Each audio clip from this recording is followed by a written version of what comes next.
It is, of course, 1924, Christmas Eve. Moran, get in here. Baines, Eisner. Oh, the old Belvedere house.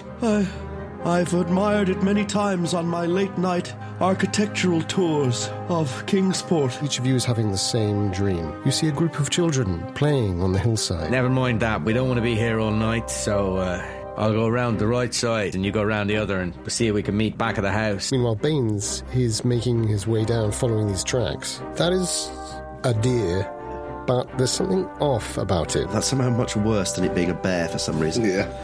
A reindeer. You thrust your head into this near darkness and you look around and you see the body. Things are getting weird. I'm loading my revolver. Oh, I think there's someone outside. Ho, ho, I think there's someone outside. Oh, fucking hell. The Walt Disney Mansion. Goofy's killed the chauffeur out here. I hate this. You see there's something horribly wrong about the top half of his body. It seems to have been concertinaed onto his waist. Some sort of like ambient sea sounds to try and get a child to sleep, something like that. I remember Grania, she would not sleep. I used to sit up going shh.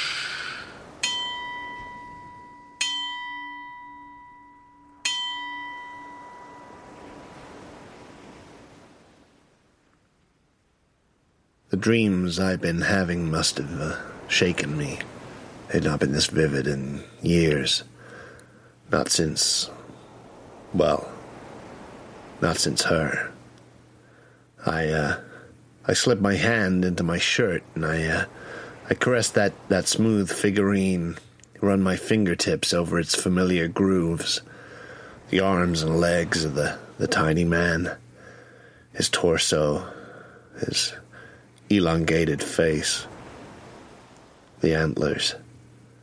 I remember her carving it suddenly like it was yesterday.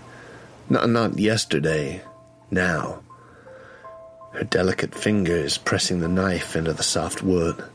Gentle but unstoppable. Revealing the shape that had always lived in that hunk of driftwood, only no one could see it in there. No one except her. I didn't even know it was for me. Not until later. And the waves lapping at our feet as we walked back along the shore in the twilight. Ah, that island. That sea. How she saved me from it. Merchant Navy, South Sea Islands, near enough Hawaii. Well, near enough for a gull or a fish, far enough for a boy with a shattered leg. And the ship completely torn, hull shredded on some invisible reef, and the fires blazing on the black waves. I could hear screams in the darkness, see bodies writhing silent in the night, but I am locked eyes with Tom. Young kid, still green. He's clinging out of this divot on the side of the anchor coil, and we're staring, trying to say something. And the ship's lurching now, lower decks filling, and we're turning faster. Another 5 seconds, maybe 10, his white knuckles are gonna burst. He's gonna slide all the way down that deck, staring into me the whole way, and burn up into nothing. And I don't want that memory. If I get out of this, not that I'll get out of this, I don't want that memory. Not running, more sliding, but I've got Tom, and we're over the side, and we're away from the brightness. Water like hitting stone, breath gone, stabbing in my left leg from something, eyes stinging.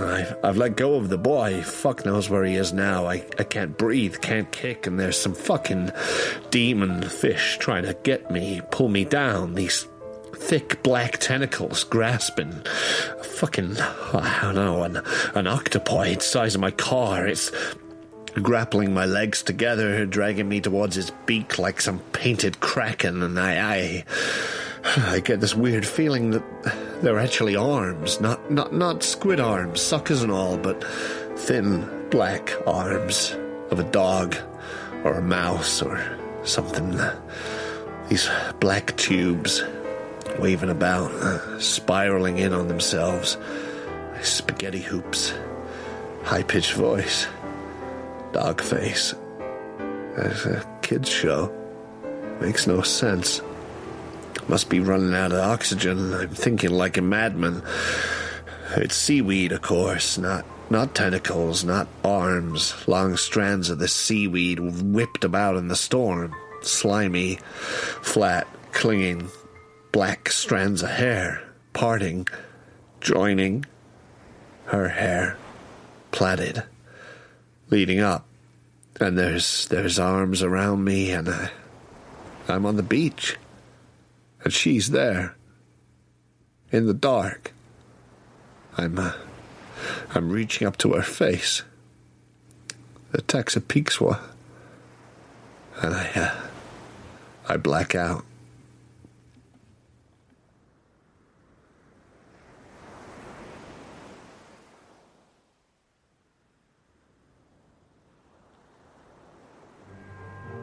The Apocalypse Players present Christmas in Kingsport by Oscar Rios. Heavily adapted by Joseph Chance.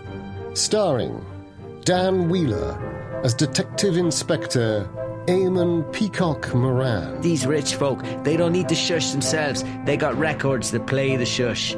Dominic Allen as Detective Constable Oliver Shakespeare Baines. I'm at the front door with the shoe of the late chauffeur. Danan MacLeod as Detective Constable Matthew Lefty Eisner. Take the wooden statue out of my pocket and put it back around my neck. I think I was testing myself, and then I round the corner to where Moran said he'd be. And Joseph Chance as your festive keeper of the arcane lore.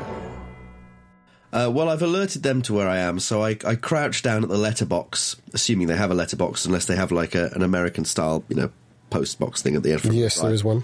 So if they've got a letterbox, I'll open it, and I'll call through and say, "Mrs. Belvedere, answer the door immediately. This is the police. You're under arrest on suspicion of murder." There's one of those fringed protectors Yeah. you can't see through, but you are shouting through it. Yes. There's no answer. You can hear a strain of music coming from the neighbour nearby. A tune played perhaps on a wireless or maybe on a record player. Give me a... You're just shouting. Are you going to look through? Yes, I'll prop the fringes open with the shoe as I reach for my gun with my free hand. Yeah, nice. Shove it in there. Phenomenal work. You could probably give me a spot hidden, but it has to be hard. Oh, I like the challenge. My spot hidden is 65. Here we go. What's that? 32 to pass? 32 to pass. Mm. Okay, that's a 67. But it's going wild. I'm very tempted to push it. So, yeah.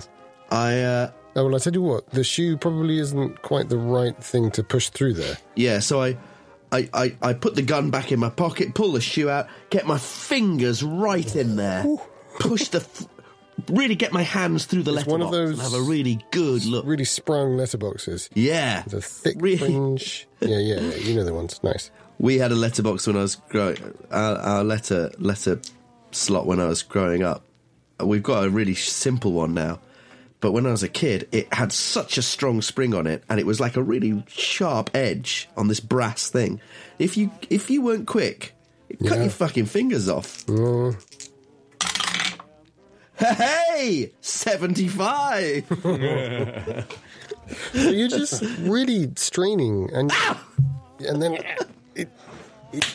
you pull back slightly in the wrong angle, and your little finger gets caught in the spring.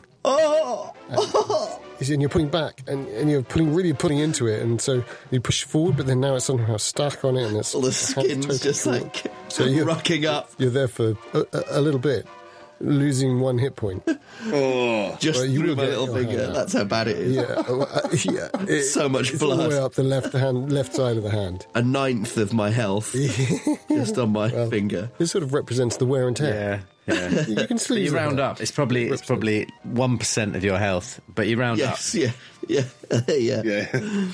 I tell you what, with a first aid, you'll get that back. Yes. Even a failed It's not first that aid. Just kiss it better. Maybe on a failed first aid. First aid, that's not true. You guys are professionals. So I think, Professional what? House callers at the moment. So Baines seems to be talking nonsense about the chauffeur. But when now he's shouted to suggest an arrest, so... I mean, you both know Baines well enough. Right. You know Shakespeare well enough. He doesn't do this if he doesn't think he's onto something. Yeah, Moran, we better go join him. He's a strange fish, but he's clever. We need to make sure he's... You're damn right, but there's... what do you say? And I lower my voice and lean in close to him and say, Yeah. there's a real funny voice coming out of there. Mickey Mouse is in the house. Sounds like fucking Mickey Mouse. Well, there. When was Mickey? I mean, what era is Mickey Mouse? 30s probably rather than 20s, right? Steamboat Willie, the original. Yeah, Steamboat Willie. Is that 30s? Yeah. Earlier, I think. Or maybe not. Maybe not. 1928. 1928? There you go. So this is the birth of Steamboat Willie, isn't it? So we hear and we say, that'll make a great kid's character. Yeah. Well, I haven't heard anything yet. It sounded like some sort of mouse driving a steamboat. I say.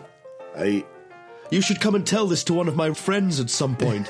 Sorry. I'm sure they'd love to write this down, maybe make an animated film out of it.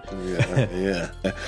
So, right, what's really going on? So, I've run up to you and I've sort of said, here, did you hear that? He seemed to be shouting, making some sort of arrest. I'm really concerned with this weird fucking voice. So I do...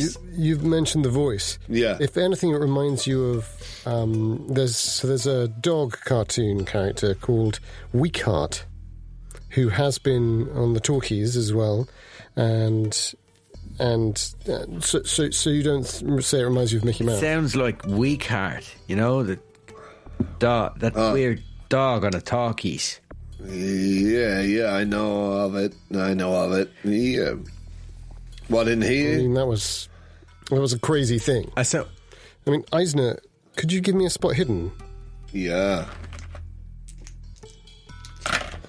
That's almost certainly a success. 25 on a 55. Yeah. Hard. So you smell the whiskey on him, on Moran. It's good whiskey. It's the good stuff. Here, Moran, there may be someone inside, but hey, correct me if I'm wrong. Priority number 1 sounds like Baines is trying to make an arrest around there. We need to go and assist, no? So, sorry, did it sound like Baines was trying to make an arrest of someone? No. He was saying, come out. You're under arrest. Yeah, so that's what I mean. I mean, he's trying to make an arrest. He's sort of we all knocked on that door. There's no one coming to the door. Baines is being weird. I think that's. Let's have a fast talk off. Yeah, I ain't so sure. I don't you think want to roll fast talk. Yeah. I don't think we want to listen to Baines banging on the door and yelling about making an arrest. You know what he's like. Well, what are we expecting here then? What were you expecting? Just an empty house? I mean, he's playing the big guy. He's just we've been told it's an empty house, and everything I've seen so far tells me it's an empty house. What have we got? Might be playing the white guy. I mean, I failed by 3. I've passed my fast talk by 8. Not inclined to push it, so I listened to Moran. I think. I think, yeah. Okay, fine. Yeah, he's a commanding officer. Totally. Baines, in the moment, it doesn't feel like the backup pool hasn't gone. It doesn't mean there's given my be him being weird. Sound like he's in given trouble. my success on my hard talk, my fast talk, my hard talk. Hard talk. Hey, this is hard talk, guys. Welcome to Hard Talk, Hard Talk. with Eamon Moran. Given my success on my fast talk, I'd like to make an offer if it's all right. While I'm talking fast at him and quite loud, I would like to be trying the door. I'm assuming it's going to be locked, but I would like, if it's locked, I would like to try and pick the lock with... I really should say one thing. You can always make an offer. You never have to ask whether it's all right to make an offer. Whether I'll go for the offer is... This is my offer. That's something entirely different. But I do really like the offer. I like the offer a lot. Yeah, but I don't think you can pick a lock and do a fast talk roll at the same time. Yeah, so what I'm going to say is you're trying the door at the same time. And actually, I think that galvanizes both of you. You try the door, it's definitely locked. And I give it a little, while I'm talking, I give it a little, To be fair, little wiggle. You give it the wiggle. What's your strength? I'm very strong. You are strong, I seem to recall. You feel a little bit of give. Oh, interesting. You know, the old shillelagh arm's a little bit out of practice. Maybe time to put that practice in. Or shillelagh shoulder, maybe. Is it fair to say that, although I completely defer to him because of his success on Fast Talk... And because of my rank. And because of your rank. Yeah. And because of your rank, sir. I'm tugging before locks. You also... Rolling your eyes. Probably. I would have thought. You're also... and I won't backchat to Moran because I know that he's potentially a quite dangerous person. Like, I feel that he is anyway. But I think you're right. You know, I think he is, but also, Moran, you would know that I'm pretty good with locks. That's all I might mention. Okay. Eisner, what I'm going to... Whether or not that's in your mind at this moment is different. But we're going to suspend Eisner's action, because I think what you've clocked, Eisner, is that he's in the zone. He knows this man, and yet he is determined. You think back to this business of the voice you might have heard. Yeah. Can you give me a listening roll?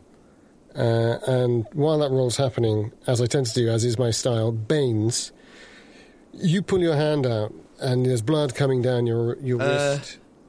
Would you like to do first aid on yourself? Bandage that bad boy up? Would you want to press on? No, I'll press on. The blood is coming all the way down the pinky, dripping off into the snow. A mystery must be solved. There'll be time for plasters and bandages and kisses later. Eisner, meanwhile, what's your list? I'm going to push it, because I didn't hear anything. Okay. But I want to push it. So I want Baines to tell us what he's doing, and I want Moran to roll his strength against the door, and I want Eisner to roll his check as soon as he's told us in a second. I love that Baines... I love that. Those of you listening by radio... Dan Wheeler playing Eamon Moran. He's clutching his has just held his head and he's wincing in the manner. Those of you listening by radio, I love. We're now on radio, are we? I don't know. Those of you listening on the wireless. Those of you listening on the wireless. Here on this precious day. Baines. Phone. I'm going to shoot the lock off. Oh, holy fuck! Well, game on. And there's no passion in what I'm doing. I'm very methodical. Well, clearly you're resisting arrest, I say out loud. Bang! Okay. So, what are we doing, Eisner? I remember the technique I was taught when hunting or tracking to silence one's own breath, to tune out sounds that are near you, however loud they may be, and to focus on the distant. And because there's been all this back and forth with Moran and everything, I take a moment of I touch my chest and I take a moment of I breathe in and just hold the breath, and I just focus on any sound I might be able to hear within the house, which is probably about to be cut short by a gunshot. But in that moment, that's what I do. And I'll re-roll. I'll push the roll. What is my listening in? Okay. 17. Nice. Which is not... that's a hard success. Oh, it is a hard success. 21's a hard success. 17. So you hear... I don't want it. Bells, which is the first time you've heard them. The bell of the sea. And it sounds like a dockyard bell. I sort of... And the ocean. It sounds like a ship's bell, and like an old ship. Yeah. Like an 1850s kind of style ship. I mean, you say that as if you've got that much nautical reference, but of course you were I was in the Merchant Navy. Yeah. So it's got that rich, resonant, old ship's bell quality. This is the sound I was longing to hear when I was drifting out there that time. But right. It's coming from inside the house. That's something else. It's something. And you think you hear something like, they're close. What the fuck? And then there's the sound of the shot. Give me a constitution check, because your ears were very finely attuned to that moment. And also there's the sound of splintering wood. Yeah. Which I'm also... simultaneously. That's a 68 and a 55 constitution, so not good. Yeah, okay. So your ears are ringing, and I mean, literally, you have to take a moment to step back and cover your ears. Yeah. The gunshot is very loud. It's unexpected. It's just a bad piece of timing in terms of the focus. So just for a moment, you're out of things. Yeah. Baines, can you just tell me, don't roll a 96 to 100 on your firearms. Otherwise, this thing's coming off. Well, certainly receiving terrible point-blank damage. Yeah, it's a normal fail. Yep, that's fine. That's fine. Bits of wood and metal come off, but you've done a lot of damage to the door, and a swift kick might well resolve. Yeah. It doesn't swing open from the shot. Yeah, I'll give it a push. Shoulder or kick? Yeah, with my foot. So it swings open, and we cut over to Moran. So, I've just been consulting my 40th anniversary Call of Cthulhu Keeper rulebook, just so I could double check before I admitted the numbers on my dice to the Keeper. And I can recommend to listeners that this is available from Chaosium. I ordered it from the website. I haven't been sponsored by Chaosium at time of recording, but I welcome any financial investment in our endeavours. It's a lovely book. You read the rules? It's a lovely book, leather bound. So I was just double checking the rules about fumbles, because I rolled a 99. But I also saw that video of you where you made it through like 5 pages and collapsed on the floor. I don't know how good it is. So I rolled a 99, but my strength is 70, so that isn't a fumble. It's not a fumble. But yes, I failed, I think, to break the door. The wood does splinter. You've done some serious damage, but despite the fact that you felt there was this give, it must be a really well-made lock. Yeah. It's an expensive house, beautifully put together, old as it may be. It's got this real strength, and so you're really surprised to find that your body's bounced off this thing. You gave it everything.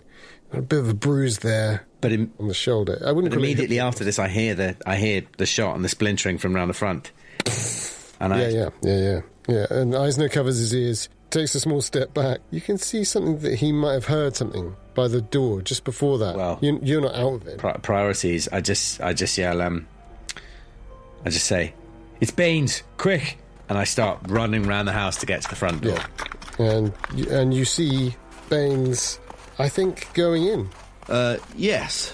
I don't want to pimp you out there, but I think you've kicked it out there. Yeah. And you're going into the foyer. Gun drawn, aimed. Yeah. So you get that sense that he's putting his arms forward and he's in, gun raised. So Baines, I'm going to give you the edge on this one, regardless of dexterity order. Are you going to... Well, is there anything... What do I see? Yeah.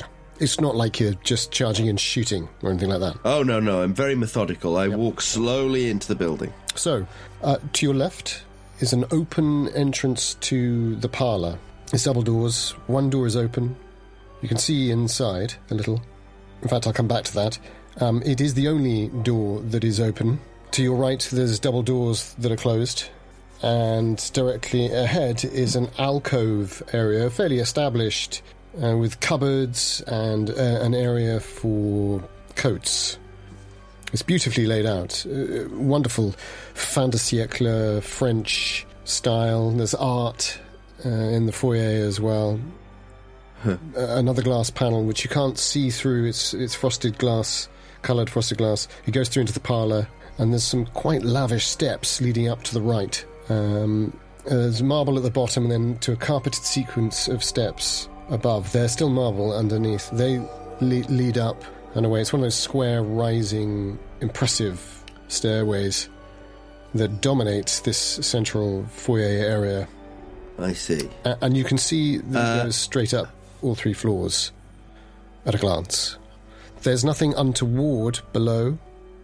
Glancing into the parlour, give me your famous spot hidden as you glance into the parlour, as this is your moment of being alone.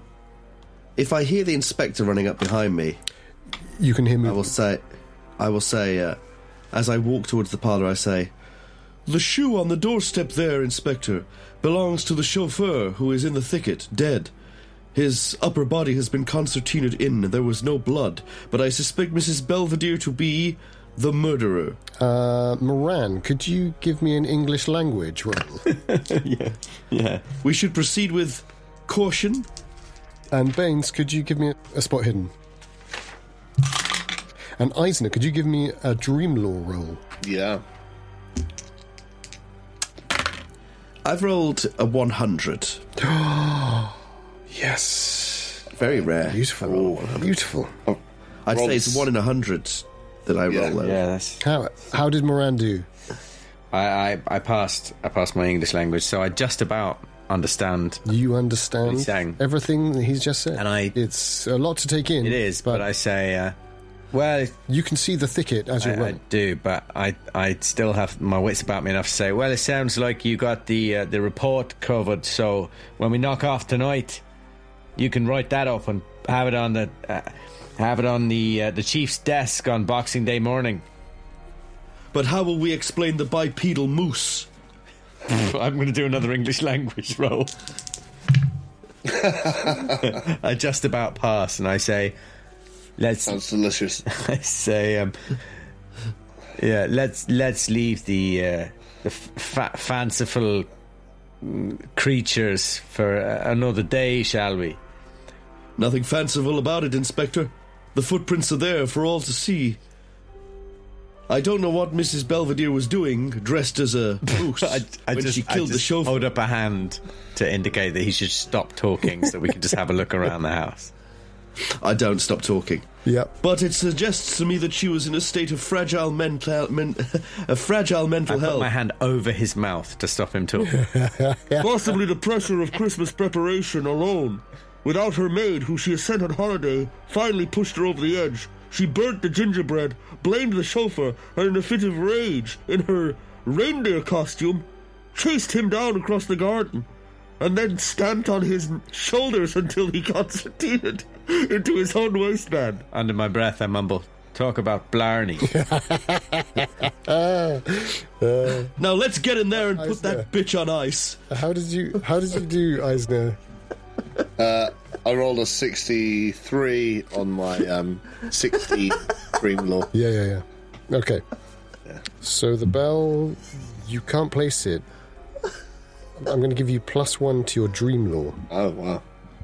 I initially, when you added to my dream lore, I felt like it would be a good thing, and now I'm starting to realise it probably isn't. Yes. You can't place it. There's something about the bell that is deeply unsettling to you. Perhaps stating the obvious, but especially with the tinnitus now ringing on top, you've got this sort of ringing on ringing. Are you going to join the others around the front? Yeah. I'm going to try and find Moran. I assume he went around the front. You pace around, and you kind of catch up. So Baines thinks that he's stopped speaking, but actually, he carries on. And we'll come to some of that later. I'd like you to continue at the door, but part of what inspires you to continue at the door is you fumbled your spot hidden, but you saw the snow that was inside the parlour, and your brain couldn't understand why the snow was there. The snow leads up to 2 double doors at the back of the parlour. I mean, the parlour is absolutely beautiful. It's very Victorian, stately, beautiful furniture with portraits. There's a portrait of Nora Belvedere and her former husband, her deceased husband. She is the widow Belvedere, and the doors are entirely frozen shut with foot-thick ice on them, which, as we know, is, or should be, physically impossible. It's very much frozen. Back anymore. Very frozen. but it's just the doors that are in this state, and it's very artful. It's almost like an animator has swept a beautiful trail of snow into the room, leading from the door. Cold never bothered me anyway. We have to cut all of that for copyright reasons. I don't know. Maybe not. They can't copyright words. Oh, I'm afraid you Walt can. Disney, you can. Shit, maybe you can. Up. TM. yeah. So, you're going to lose one sanity for the fumble, Yeah. and your involuntary action was logorrhea as the hand comes away. Oh, the snow in the house, and ice on the walls, It reminds me of Father. Oh, Father, he would never let us light the fire. Mother and I, frozen to bits. Oh, we huddled together in that frozen manse, that chilly nothing. And what did he leave us? Nothing but ice and broken promises. Oh, God. What if this is Father's house? What if this is that dream? The dream of sand and heat. Oh, but reality, cold, ice cold. Fear, a chill that cuts the heart. Oh, thickens the blood. Will we ever be free? Will we ever thaw the endless winter of the human experience? Oh, God. And at that point, Eisner joins us at the foyer. And the three of you sort of have this moment. You have a breather together. And Baines, you come to your senses, looking there. Moran, Baines, there's a bloody handprint up there on the roof. I should have mentioned it before. Looks like someone was climbing up, injured themselves, or falling out the window, injured themselves. Something's gone wrong here. I say we need to make our way inside. At this point, we all sort of are inside, right? Just inside the foyer. Yeah, you're in the foyer. You get from the way he says that, he means... Right, He means further. Yeah, no, I get it. Yeah. Further into the body of the we house. need to get deeper into... I hold my other Full sweep of I the hold my property. other hand up, so at this point I've got one hand up to stop one of them talking, the other hand up to the other. All right. And Tell I us your grand plan, Moran. I do this deep breath, and like my shoulders rise and drop. Like, I can't believe I'm stuck with these two fucking Egypts on Christmas Eve. I feel like fucking Bruce Willis in Die Hard. And then I look at... Just as a quick, I'm just going to secretly do this. I'm going to do a psychology check to see if I see the amount of disdain he has for me. I didn't know Bruce Willis just stood at a door and listened to Mickey Mouse in Die Hard. I found a body, mate. I got a somewhere. hard success on that, just for the record. Oh, well... I mean, I think as the go-between here, it's I'm used to Moran having is- rank pulled on me, and I respect Moran. I certainly wouldn't cross him. But I just wanted to see in that moment if I was being treated the same as Baines, or if he had any more respect for me. And if it seemed about equal, I'm just going to log that mentally. I think... I think in Moran's defence, I don't think he was necessarily lumping the two of you into the same ineptitude. He is, but I think it's that top-down. He's the detective inspector. He's the older man. It's exactly the kind of... It's dickish, I suppose. But it's nothing... He's like that with all of the men. How old is Moran, just so I'm certain?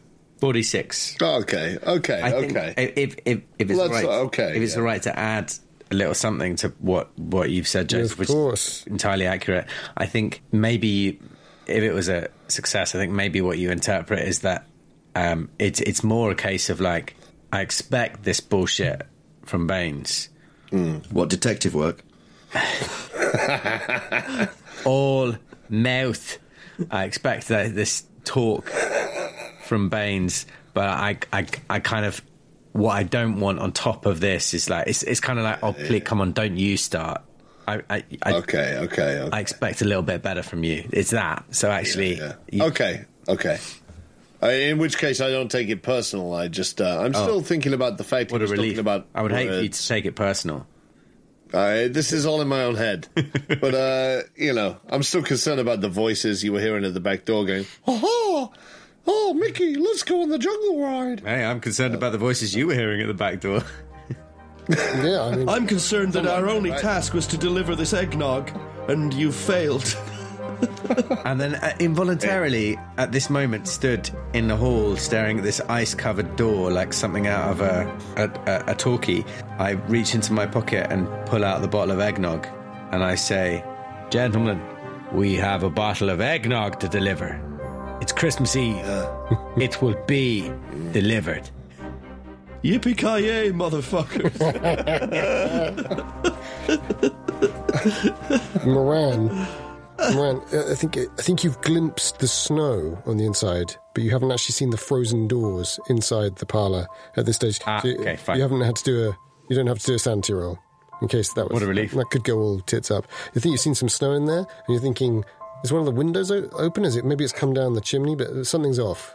And just to check, this is the sort of inside. Yeah. Inside. The foyer, but then the parlour is a closed room. It's a proper room. This is the sort of inside-outside door? Like as in there's... Yeah, I should be a little careful with my terms for the description of the ground floor, really. So there's this tiny vestibule area where the front door is, where the front door was. It's been kicked open and smashed. But then that leads immediately into this parlour area. No, not parlour, foyer area. And this foyer is rather grand, with this marble staircase as described. And then just off to the left of that cupboard area, there's, by the staircase, there's a little corridor that leads away deeper into the house. And then to the right, there's a set of double doors. Immediately as you go into the foyer, to the right, there's a set of double doors. And that leads to what you assume to be the dining room. On the map, it is marked the dining room. And, of course, would lead further round to the back of the house on the right-hand side to that back entrance, which you think, from the glimpse that you had of it, was the kitchen. And then on the left-hand side from that foyer, as you come in, there's these double parlour doors, one of which is open, allowing this view in. And you can see a fireplace there dead ahead. And you can also see... well, as you go in, you will eventually be able to see the doors to the library, which is on the back left, as marked on the map. Obviously, to you guys, you would assume that to be a library or a study room, or, it's like a generic way in which these big old houses are set up. They're lovely, well-developed rooms, and sort of beautifully appointed. So, yes, there's that sort of library. And so you assume that somewhere sandwiched between the library and the kitchen at the back is a room that you don't know, and that is actually marked on the map as the breakfast room, which also makes perfect sense to you. You, of course, are looking into this parlour, which has this confusing swirl of snow in it, despite the fact that it seems to be closed off to the environment outside, that is to say. And it's this sumptuous parlour room where you'd entertain your guests, presumably before taking them in to dinner. And it has this trail of snow in the middle, but not on the left. So to be clear, as you're looking into the parlour from the foyer, the trail of snow is to the right of the room, seemingly coming from the library doors. Whereas there is nothing, there is no trail of snow to the left, so it sort of snakes into the centre of the room from the right-hand side, if you see what I mean, as you are looking in from the foyer. Right, okay, yeah. But also, as a locksmith, as someone with a degree of locksmithing, I just want to check, I wouldn't necessarily think this would be a locked door. It would probably be open. Yeah, you could... If it's inside the house, it's not like everyone goes to bed and locks every door in the house. It's frozen, maybe, shut, but... Well, the parlour door has been opened. All of the other doors are closed. You can see the cupboard doors, the dining room doors. Yeah. So, Baines, you've seen the snow. The snow in the room. The two of you, Moran and Eisner, you see this, and it really draws your attention. There's the last of the daylight streaming in. The tower above brings in a lot of light, because that's... The bottom floor has become quite darkened. As twilight has taken hold. Is there any obvious way at all that the snow could have got in? Is there an open window or a skylight or? So all of the blinds have been drawn, all the curtains have been closed. You can go into the parlour and check. That's what I would like to do. I'll just, after I've done, I've had my hands up, side, and look at them both, and I signal to Baines to stay put in the foyer and like keep watch, and then I signal to Eisner to come with me into the. Well, I'm not going to do that. I'm going to go straight upstairs. And we start making our way that way. Are you going to wait till he's gone? Are you going to go at the same time? Yeah, I'll wait till he's in the room and then I'll go straight upstairs.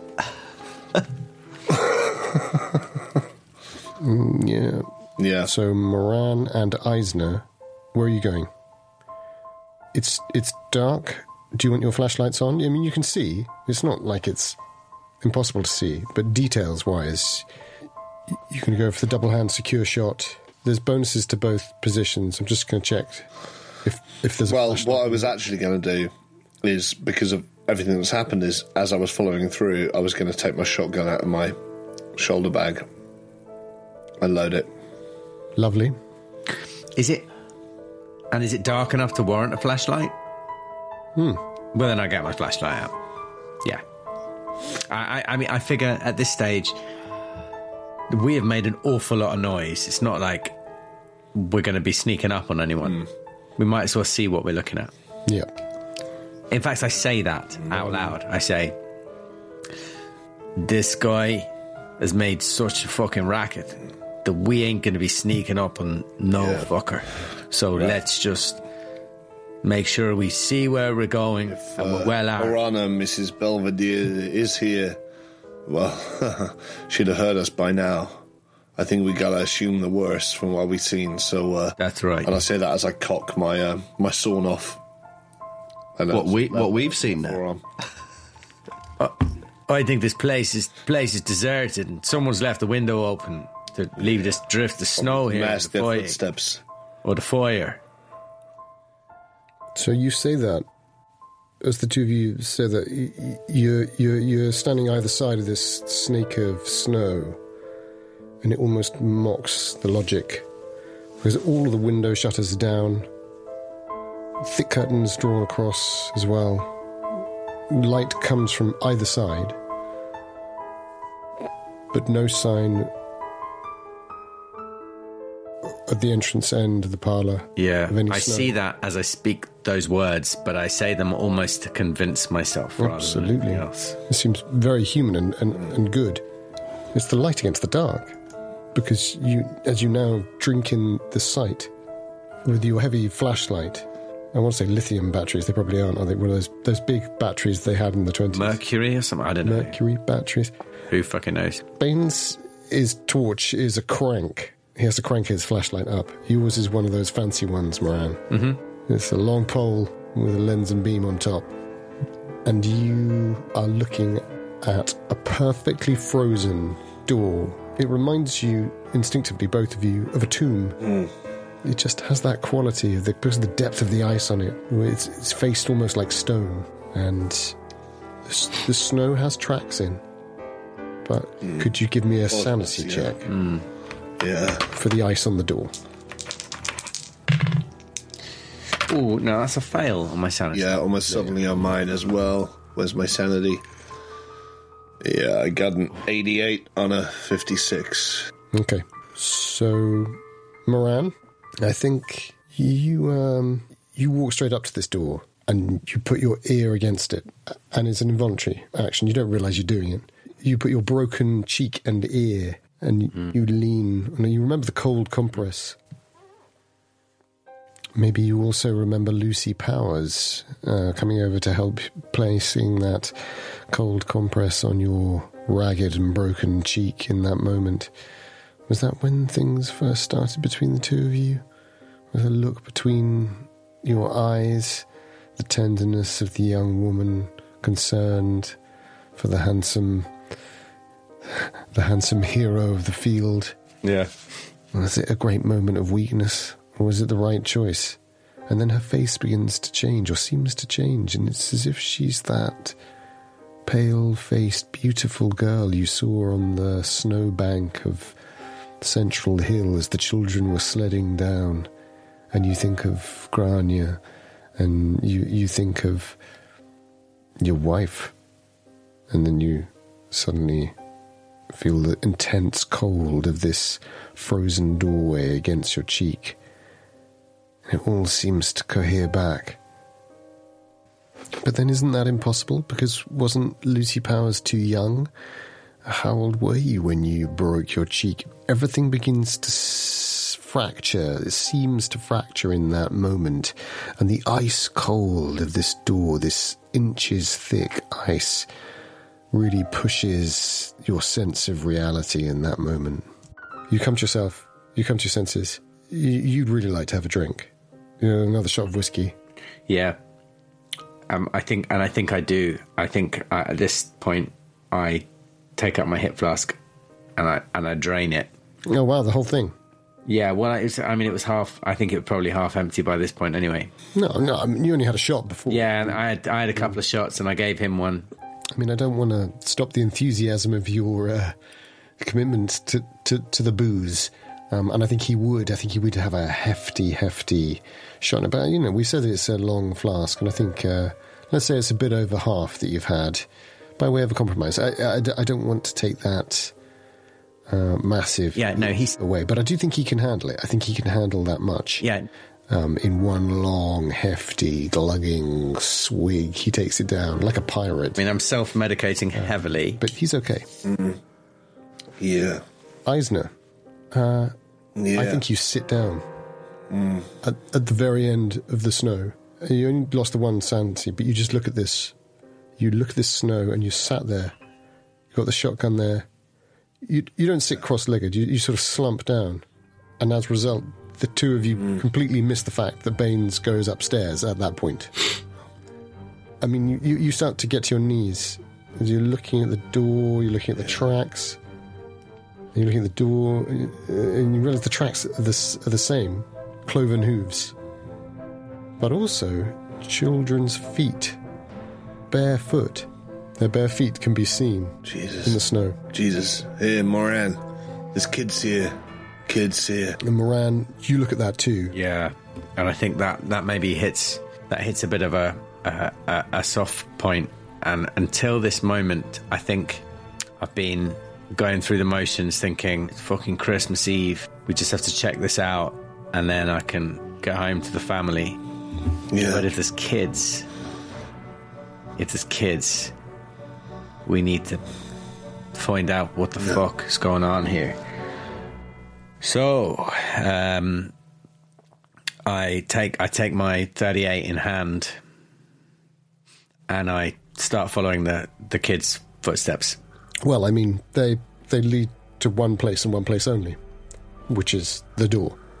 Yeah. Well, I go up to the door, and you already said I was up there listening, putting an ear to it. Well, putting my scarred face up against it, right? Okay. And it is ice. This isn't an optical illusion. It's absolutely ice. And I put my shoulder to the door to see if I can. Well, I try the handle. If it's stuck, I see if I can. You can't even get to the handle. It must be 8 or 9 inches thick. I get my. I've got a book of matches. I take out one match and just hold it up to see whether. I mean, it's a stupid thought, but like, is this real ice? Does heat melt it? So you light the match right next to it, and the ice begins to melt. Holding the match there, and the ice melts, and the drips are coming down. And then the match goes out, and you go to get another match, and instinctively, and you start to see the ice reforms. Yeah, Moran. Could you both do a power roll? Yeah. Ooh. 35. Oh, no. 35. Was it power? Yeah. That's a pass for Eisner. It's not quite a fumble for me. It's just a bad fail. Okay, so I'll come back to you. Meanwhile, Baines. Yes. Upstairs, Eisner, you're holding it together. just about holding it together. Baines, you're going upstairs. Oh, yeah. So you're up onto the carpeted section that bends around, being cautious, I take it, rather than just charging. Oh, yeah. Very calm. So as you're coming up and round, you can see, so to your right, you can see a door. Yeah. Which is closed. And then on the landing ahead, you can see a door dead ahead. Yeah. Which is facing effectively south, away to the coast. And then the stairs lead round to the left, and there's another door there. So there's 3 doors off this vestibule. Yeah. All the way. Landing. One to the right, one dead ahead, one to the left. Which instinct tells you these are the rooms above the parlour, the library as you would understand it to be? I take the first door on the right. So that leads into a corridor. And the corridor has 2 more doors, one to the left and one to the right. And these are slightly unusual. The door on the right-hand side is covered with thick foliage, vines and a bird of paradise. And the door to your left has metal bars, and behind it, an old Italian plasterwork falling to pieces. I would like to do pitch to do a poetry roll to see if I recognise this as some sort of literary allusion. I like it. I've done with my dice. I hate it. Oh, there they are.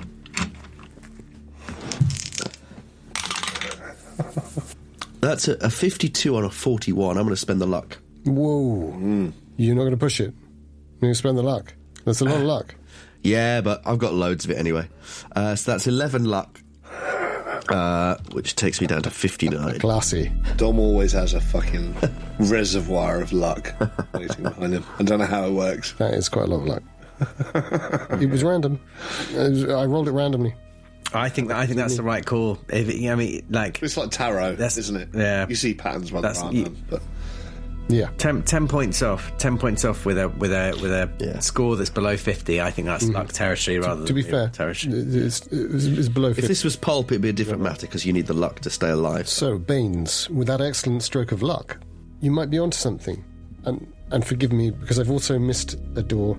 There's a little door which you're pretty sure leads to some kind of cupboard or laundry room or water closet, which appears to have no special markings on. It's just an ordinary it's a cherry wood door, beautifully made. Yes, you begin to become aware that there may be a metaphysical aspect to what is being presented here. You see a door of ice downstairs. You've seen a door of Florentine decay. And you've seen a door of paradisal loveliness. If it was a poem, you don't think it's a poem you know, but it definitely seems like the traditions of poets. And right, if me, Dominic Allen, had to make a guess, I'd be guessing Divine Comedy or something biblical. Could you give me a power check? A what? A power roll. Oh, power. I think you said a parrot check. Could you give me a parrot check? You've made up some really bullshit skills here, Joe.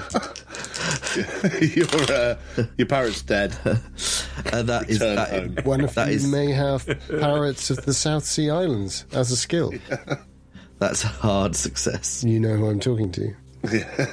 It's a hard success. It is. Good. Okay, so you keep your cool, because you'd seen the ice doors down below. This isn't natural. The bird of paradise looks real. And as you look back at the Florentine door, or it could be a sort of Venetian door, maybe, you get that same sense of Florence, that height of the Medici period. Yeah. With this beautiful but falling apart bas-relief sculpture behind old iron spikes. This is why I'm thinking Divine Comedy. You think that it taps into the dream visions of poets, and I suspect you think that you're in the right place at the right time, given your own predilections. Yes. We'll get back to Moran in a second, because he is suffering an involuntary moment, both literally and in game terms. But Eisner, you sense something out in the hall. Moving quickly. And So, Yeah. on the map, just so I'm clear. So the foyer. Yeah. Sorry, I called it the hall. So you've gone through the vestibule area. Yeah. So we're in the foyer. You're in the parlour now. Yeah, that's what I thought. The fireplace. And the frozen door. I don't know there's a library Let's behind call it the library. but it would be leaving. Let's call it the library. Yeah. But I hear something to our right in the foyer. Well, you'd think you see something as well. Something dashes across. Something small and low. In which case, I think I probably I shout. I probably turn and I shout, "Baines, is that you?" And then I move to the door with my sawn off over my forearm. And it definitely isn't Baines, because what you're doing is you're alerting Baines to it. Yeah. And so Baines, you hear this as you're stood in the passageway above. Because I'm also I don't know Baines is upstairs, right? No. So I know he's around somewhere. But he's no longer there. The door to the dining room is still closed. Somewhere I'm saying out loud, Inferno. Huh. There is this... How big did it look? Could I do a natural world roll to see if I could recognise, was it a fox, a raccoon, or was it bigger ear? As you're looking up the stairs, you see what it is. It turns and looks at you. And it's about 3 foot long. I don't like long. I like tall. Long freaks me out. It has furry back legs like a big rabbit or a fat rat, maybe. And it's wearing little dungarees with large buttons, and the braces go over the shoulders, which are quite patchy and hairy up to the nipples, and the nipples are quite human. And then the arms are just kind of bendy tubes. No. And it's got white gloves, livery gloves with buttons on the gloves. No. You notice it's only got 3 fingers and a thumb, and its face looks a little bit like a cartoon character. But it appears to be alive, and it turns and goes, "Oh, well, right here." Oh, and can you roll sanity for me? Yes! Fucking hell. We've ended up in Who Framed Roger Rabbit. Fucking Christ. It's a nightmare. I mean, it is... You remember me, Eddie? It's me who killed your brother. It is Mickey Mouse. I don't care what anyone says. Okay, that's an 83 on my 55. But for legal reasons, it's not Mickey Mouse. But for esoteric and arcane reasons, it is. It's... Oh, right here. Listen, Could you, Yeah. I kind of want to know what... No, sure. You lose 1d3 sanity. Okay. Where are we? That's a 3. Yeah. Good. So is that 4 you've lost now? Yep. Do you have an instinct what your involuntary action might be? I was levelling my shotgun at the thing. So I feel like my involuntary action might be to squeeze the trigger. Oh, yeah. If I'm honest, Yeah. I think that might be it. Initially, when I chased it out, I was alerting Baines, but I thought it was probably just some sort of wild thing, which I would have no hesitation in shooting anyway. So I think it's both barrels. And there's chunks of wood and steps go up and carpet. And you hear this... Christ. He's been practicing that, hasn't he? It's just children, isn't it? And you see something jump into the air, and you think you might see stars, golden stars, Spinning around its head with little Tweety birds. colourful yellow stars, and maybe there's some boxing gloves swinging round for a few seconds, My God. and then there's this an animated puff of white cloud comes out of the thing's bottom where it once was, and it's gone. What the fuck? You might have hit it, you're not sure, Jesus. and you're laughing uncontrollably. The funniest joke in the world. Meanwhile, upstairs, I'm going... Paradiso Purgatorio. Inferno. Huh. Maybe. And as you say that to yourself, you realise, like the first lines of Dante's Inferno go through your mind. Nel mezzo del cammin di nostra vita, something, ritroverai selva oscura. In the middle of my life, I find myself in the middle of my life, lost in a dark wood. And you realise it doesn't really apply to you. If anybody, it applies to Eamon Peacock Moran downstairs doing his police work. And in your cold, calculating, rational manner, you realise that there are psyches and psychologies at work in this house, with its strange doors and its strange images. And if there's one person you know who can solve the puzzle, it's you. But then there's a missing piece, and you think about who else is in the house with you. And you think about Matthew Lefty Eisner. He's always been a bit of a mystery. And just then, you think you hear the sea. In that moment, and the faint echo of the bell ringing, a ship's bell ringing, tolling for thee.